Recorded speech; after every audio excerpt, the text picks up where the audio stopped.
So the Horus Heresy is a major part of the 40k lore nowadays, the backdrop against which the history of the Imperium and Chaos is set, and it's a setting in its own right.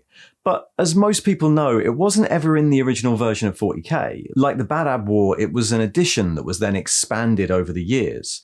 In this video, I'm going to take a look at how this happened, how a box out in a single book from 1988 ended up as this.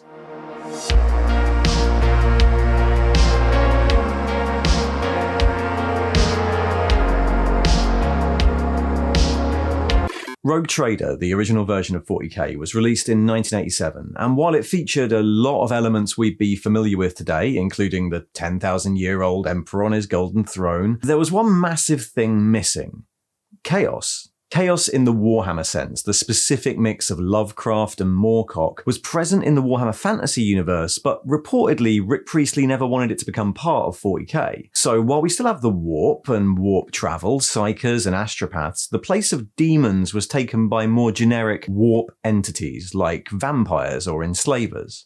This all changed in 1988 with the release of a couple of books. Chapter Approved, the first book of the Astronomicon, was released at the start of the year, and it was a companion volume to Rogue Trader, full of missions and rules changes and army lists, just like all the versions of Chapter Approved since. And in an unassuming bit of box color text, we get the following. The Horus Heresy is reckoned by many to rate as the single greatest disaster ever suffered by the Imperium. The specific details of the heresy are known only to the Emperor, but its broader history is the stuff of popular legend. According to one version of the tale, Horus was once the most trusted servant of the Emperor, but in his heart there dwelt a hidden evil, and he became seduced by this evil, and came to nurture demons and other forces of destruction. Horus marched upon Earth with a third part of the hosts of the Imperium, which he had seduced to his purpose. For 7 days and 7 nights, the hosts battled until the Emperor caught Horus by the head and cast him to the Eye of Terror, and with him the third part of the hosts of the Imperium.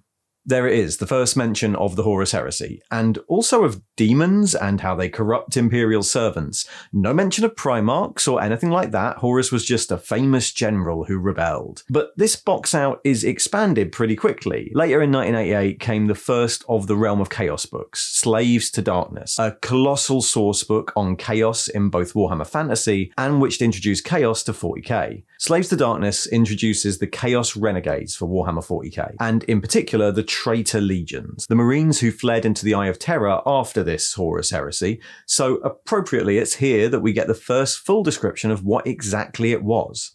Imperial entanglements with chaos have a long and bloody history, dating back almost to the first founding of the Legiones Astartes. The most serious incident was the so-called Horus Heresy of the 31st millennium, now commonly assumed to be a conventional revolt. Only the Emperor and the cyber libraries of the Ordo Malleus have an accurate recollection of the heresy. So in this first version of the story, Horus is one of the greatest generals of the Imperium, so great that the Emperor decides to grant him the title of Imperial War Master. However, on his way back to Terra to receive his reward, 2 things happen. First, he falls ill on the world of Davin, and during his convalescence, he's inducted into a warrior lodge, something apparently quite common as a way of building bonds between Imperial forces and the local population. However, this lodge is actually a chaos cult where he's promptly possessed by a demon. Among the many forces at Horus's command are 5 Legiones Astartes chapters, and they're corrupted as the warrior lodges spread through the ranks and then into the associated Adeptus Mechanicus forces and Imperial army assets. Apparently this was undetected by the Inquisition, which I guess was around then in the Rogue Trader timeline. Secondly, the Istvan system rebelled, and the War Master was quickly diverted to secure the system, which Horus did by bioweapon bombardment of Istvan III. But while this happened, some loyalists holding out against the rot in Horus's force seized the ship Eisenstein and escaped to warn the Emperor. Battles then erupt around the galaxy as the rebellion fuels old grudges, and the Emperor dispatches 7 chapters, listed as a third of the Legiones Astartes, to assault Horus's temporary base on Istvan V. But 3 are almost destroyed on landing, and the 4 follow-up chapters declare for Horus, giving Horus control of 9 chapters. Horus then moves on Earth, which at this point is held by the Custodes, the Imperial Fists, and the White Scars chapters, along with loyalist elements of the Collegia Titanica, and Horus slowly seems to be winning until the Emperor disconnected himself from the Astronomicon, a signal to the Imperial fleet that the end was coming. Leading an elite force of custodians and Imperial fists, he teleported directly into Horus's command bunker, and in the fighting that follows, Horus is killed and the Emperor is so seriously wounded that the Golden Throne needs to be constructed to keep him alive.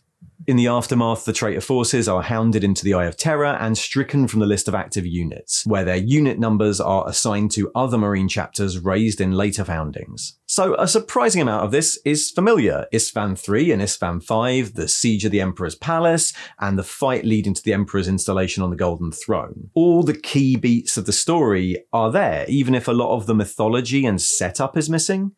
Also, I love that small details like the warrior lodges on Davin or the flight of the Eisenstein actually predate, say, the idea of Primarchs or the Space Marine legions. In the tradition of Warhammer backstory, even now, this feels less like a retcon and more like an incomplete history told in world. So at this point, we don't have a list of exactly which chapters fought or who turned traitor and who didn't, but the book gives us army lists and backgrounds for 3 traitor legions, the World Eaters, Emperor's Children, and Black Legion. And again, it's surprising how little their stories have changed. The World Eaters are, as we'd expect, bloody-handed and savage, and use psychosurgery that made them almost uncontrollable away from the battlefield.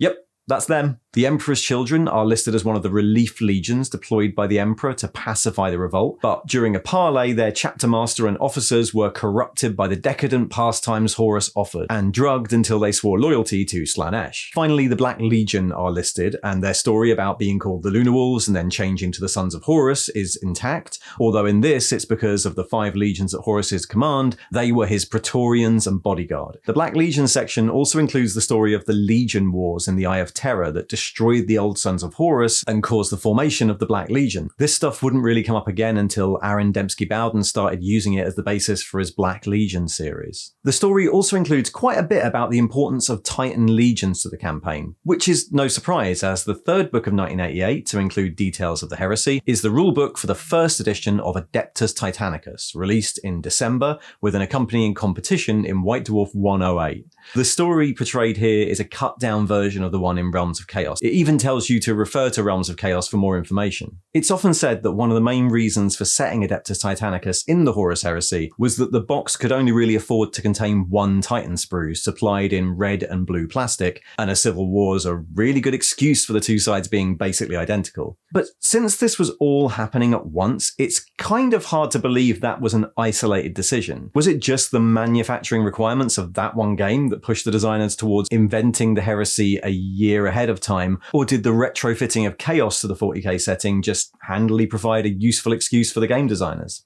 Maybe a bit of both. Either way, by the end of 1988, Warhammer 40k was a step closer to being the science fantasy setting we know, and the Horus Heresy was established as a pretty important conflict. So things continue through 1989. Now the setting's established, various Marine-based White Dwarf articles could add more. For example, this article on traitor Terminators from August 89 mentions that the Emperor teleported onto Horus's war barge, not his bunker. The next big update is with the release of the counterpart to Adeptus Titanicus, the 1st edition of Space Marine. Like Titanicus, this only featured 1 sort of sprue, Space Marines, and it was also set in the Heresy. But while the basic Heresy story in the rulebook is the same, we get a few more details in all the colour text, from the flight of the Eisenstein being planned by Tarvitz, Garrow and Varen, to Robert Guilliman fighting against Wordbearers. 1990s Lost in the Damned fills in the other half of the Heresy lore. And in this we learn of the Emperor, the Age of Strife and the Great Crusade, and we have the first mention of the Primarchs and how their genetic material was used to create the first Marine chapters. Horus is now the greatest and most trusted of all the Primarchs. And while the actual campaign of the Heresy is skipped over, we get a bit of development on the siege and the final battle, which now takes place on Horus's mutated battle barge. We also get this classic piece by Adrian Smith, which kind of defined the Horus Heresy for most of the coming decade. So by the start of 2nd edition, all the bones of the Horus Heresy are there. The 2nd edition Codex Imperialis book, the background book included in the box set, gives us the full table of the 20 original chapters and their Primarchs, and reprints the basic details of the story, but it's the various codices of the 90s that really expand it. The Ultramarines Codex in 1992 reprints the story but adds in the first mentions of Space Marine legions, and the story of the Codex Astartes and how the legions were split down into successor chapters. The Angels of Death Codex reprints this information and then adds to the story for Dark Dark Angels and Blood Angels. Here we find out about Sanguinius's role in the heresy and the Black Rage. He was always killed by Horus, but it's fleshed out a lot more here. We also get the story of the Lion and Luther and the Fallen. Again, Lionel Johnson had been mentioned before in Rogue Trader, but not as a Primarch. And the story of what happened with the Dark Angels and the Heresy is all new. There's a similar setup in Codex Space Wolves and a few bits in Codex Imperial Guard, but the real treasure trove of new fluff is the 96 Chaos Codex, which contains a much more complete retelling of the story, and then details on all 9 traitor legions, a lot of them for the first time.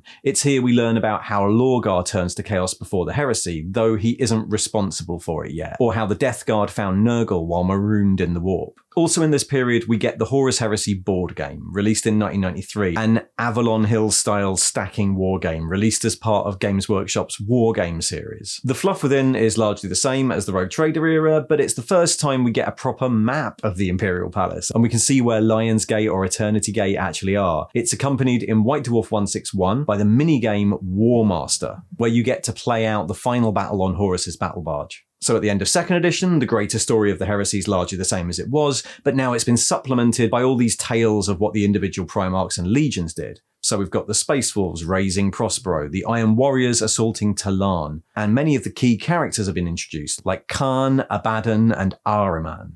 3rd edition had famously fluff-like codices, and they don't really add anything to this, but to make up for it, we get the Index Astartes series in White Dwarf, which, as well as doing a load of articles on general aspects of Space Marine forces, focused on individual chapters or legions and added loads of detail. Generally, each article gives the Primarch origin story and reprints the basics of what we know from the 2nd edition codices, often with a little more detail, and then has a load of little box outs and asides about particular events, especially the Traitor Legion ones. In the Emperor's Children article, we get the cleansing of Lairan and Commander Eidolon. From the Iron Warriors one, we get the story of how Perturabos supervised the siege of the palace and the story of the Iron Cage. However, towards the end of this series, 2003, 2004, there's a much bigger change in how the heresy is seen. Up until this point, it's been presented as a handy time period for interesting backstory, but it's about this time Games Workshop seemed to realise its potential as an actual setting. The first sign of this is the release of the Horus Heresy collectible card game in 2003, produced by Sabertooth Games, who had already released a 40k CCG in 2001. Of course, card games require a lot of art, and the Heresy at this point didn't really have any, so a stable of artists were commissioned to work on the project, and the 15 years of backstory was mined for characters and unit names. This new artwork was then released by Games Workshop as Visions of Heresy, written by Alan Merritt. 4 art books released between 2004 and 2006, which tell a chronological story of the entire heresy. This is the first time all those existing snippets and stories are put into something like a cohesive narrative. And it's also the first time the original base story is expanded. Loads is added to make it all make sense and hang together, including the Webway project, which gives us a reason for why the Emperor leaves Horus in charge in the first place, and the reason why he doesn't fight in the siege until the very end. These books also expand on heresy-specific forces. The Mechanicum, Dark Mechanicum, and the Adeptus Custodes